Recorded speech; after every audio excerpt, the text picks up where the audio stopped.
In the pages of history, there were civilizations whose fall was almost unimaginable. They were so powerful, so advanced, it seemed they would reign until the end of time. Yet, today, they are gone. Their palaces now serve as photo spots for tourists, and their libraries lie buried under rubble. Today, we will hear the story of such a tragedy, where no enemy sword struck the final blow, but the ruler's wrong decisions sealed the fate. Let us look back. It was the golden age of Islam. While Europe was drowning in superstition and darkness, the streets of Baghdad, Cordoba, and Cairo were lit with knowledge.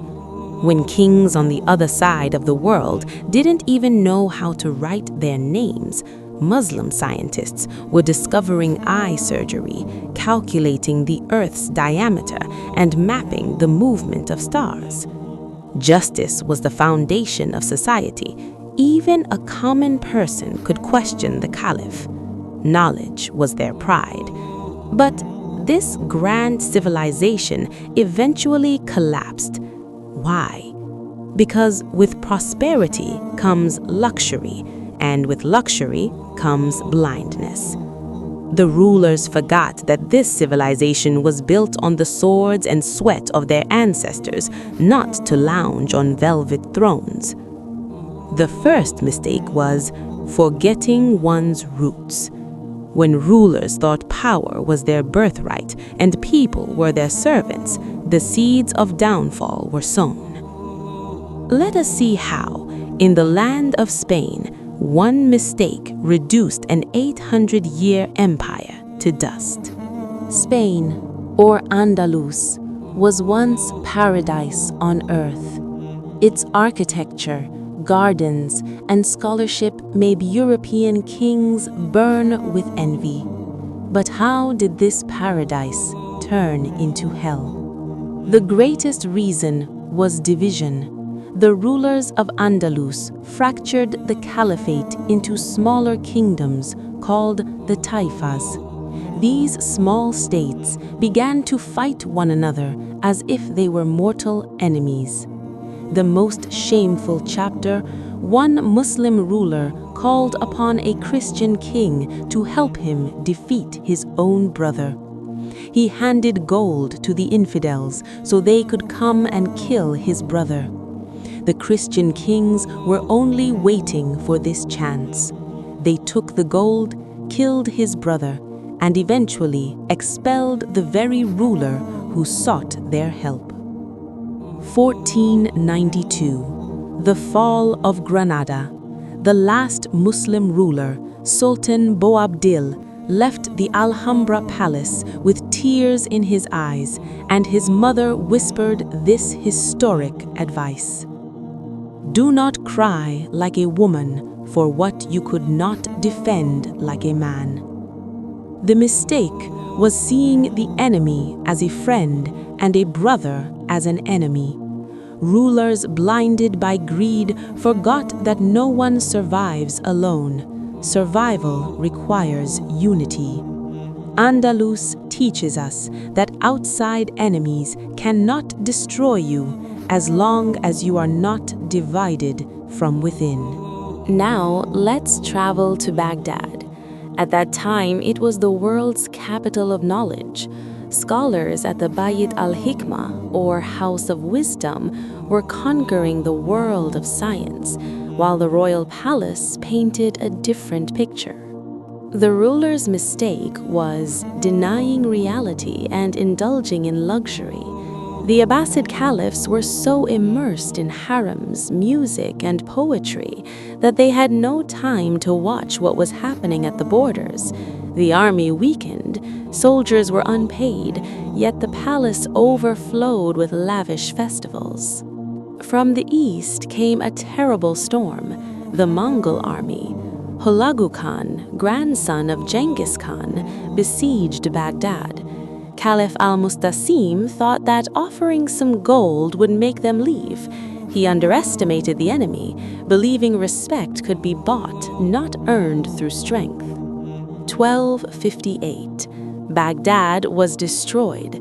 Historians say the Mongols threw countless books from the libraries into the Tigris River, turning its waters black with ink and then red with the blood of hundreds of thousands. The rulers' mistake was failure to prepare. They believed walls could protect them, but when the backbone breaks, walls are useless. Luxury blinded them, and the Mongols seized the darkness. Centuries later, we arrive at the Ottoman Empire, ruling across 3 continents. European kings trembled at their power. Yet, how did this mighty empire gradually become the sick man of Europe? The mistake was pride and refusal to adapt. While Europe underwent the Industrial Revolution, new technologies emerged and printing presses spread knowledge. Ottoman rulers turned their noses up. We are the best. We do not need their technology. They neglected science and innovation, delayed modernizing their army, and replaced competence with nepotism. Earlier, the Sultan's children trained for battle, but in later years, they barely stepped outside palace walls. When they ascended the throne, they depended on sycophants, unable to govern or lead in war. The Quran instructs, seek knowledge, but they clung to superstition. Europe, once afraid of them, one day divided and subdued them. Ottoman decline teaches us, your past greatness does not matter. What matters is how prepared you are in the present.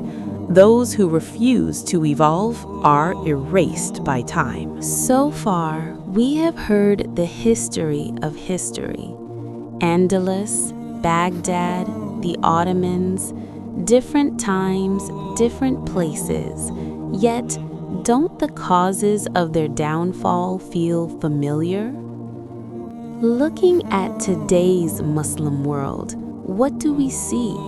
The same divisions, the same luxury, the same unqualified leadership, the same neglect of knowledge.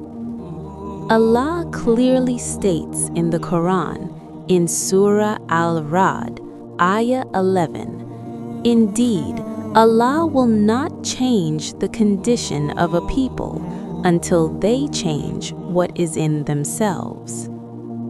The ruler's wrong decisions do not descend from the sky. Rulers are part of our society. When we normalize corruption, corrupt leaders burden our shoulders. When we abandon knowledge and indulge in entertainment, ignorant leaders show us the way. History is not a story. History is a warning for the future. Andalus comes to make us weep, but also to awaken. Baghdad's Black River teaches us that respect and swords must both be earned. There is still time. The only way back from the brink of destruction is to return to our roots, unity, justice, and knowledge. Let us learn from history.